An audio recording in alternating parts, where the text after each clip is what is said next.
Welcome to Tuesday. It's June 23rd, and this is the Fun Astrology Podcast. Thomas Miller with you. Thanks for joining us. We're going to keep it short today because there are only just a couple of important highlights that I think we need to point out. Yesterday, we talked about the Neptune retrograde, which happened just before midnight Eastern Time in the U.S.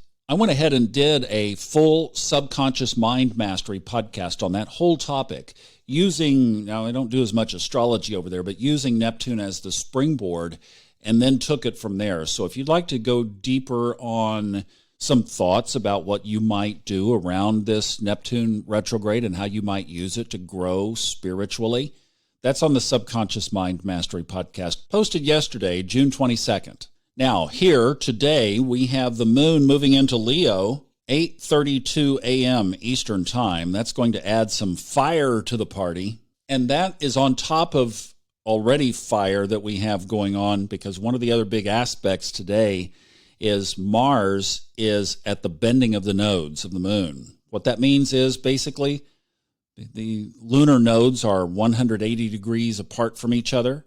And it's when Mars, or any planet, is on the 90-degree aspect.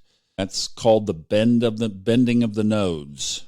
In a natal chart, you would interpret that as a very important place. I'll tell you what, when I do a reading, it is one of the first places my eyes goes as I check out the nodes, and then I'm just trained now to go see if there is a planet at the bend of the nodes, because it really influences our karmic path.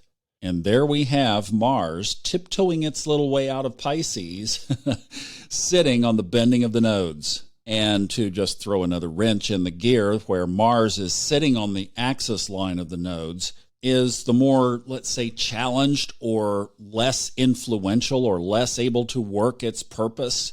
So if all of this stuff that's been going on in the world is about our karmic mission and our karmic purpose, then for about the next 10 to 14 days, Mars is going to be on this aspect. It doesn't even square up until Friday, and then it ingresses to Aries on Saturday. So really, one of the things that we're going to be doing, and we'll be doing it here because this is how you're going to have to interpret charts for the rest of this year, is you're going to have to stop whatever you're doing on the transit chart and see where Mars is. And that's relative to your own chart. It's going to affect a lot of the interpretations that we have here for the rest of the year. And it is certainly affecting the nodal axis right now, and will for the next, like I said, up to about 2 weeks. Now, the other thing that I'm looking at, and I have my astrological wheel dialed up to 843, I think is what I'm looking at, sitting at, but it's just after the moon ingresses to Leo. It will also be opposite Saturn at that point. And if any of you guys listen to Jim Cramer on the CNBC show, the financial astrologers would call that a sell, sell, sell. Yeah, that one would have some tension. You wouldn't want to buy into something with the moon opposite Saturn if you were doing financial astrology. So I know we had a lot to deal with last week, and in a different flavor, in a different way, we still have some thick energy going on today as well. And there's another aspect that's just going to sit there and bake for a long, long, long time, and that is this square between Pluto and Eris. Because they both move so slowly, that's going to be present for quite a while. I think we've seen ramifications of this showing up embedded in all this other energy. But yet, that's one more ingredient in the potpourri that I think we have to also place in high consideration, is being aware that Pluto and Eris are in this square, and they are going to be for a long time. So over the next couple of days, we kind of get a little bit of a break here. The energy that we've just described is pretty much in place. Then we're following the moon. It stays in Leo today, Virgo tomorrow.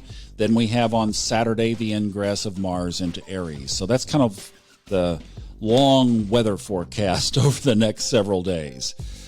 I really appreciate each of you. Thank you for those of you who have taken time to jump on iTunes and write a nice comment about the podcast. Really appreciate that. Thank you very much. If you have comments, shoot me an email at info@funastrology.com. Would love to chat with you on the side.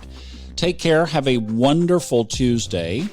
And just be aware of the energies at play and adjust accordingly. Have a good day. I'll see you tomorrow. Bye-bye.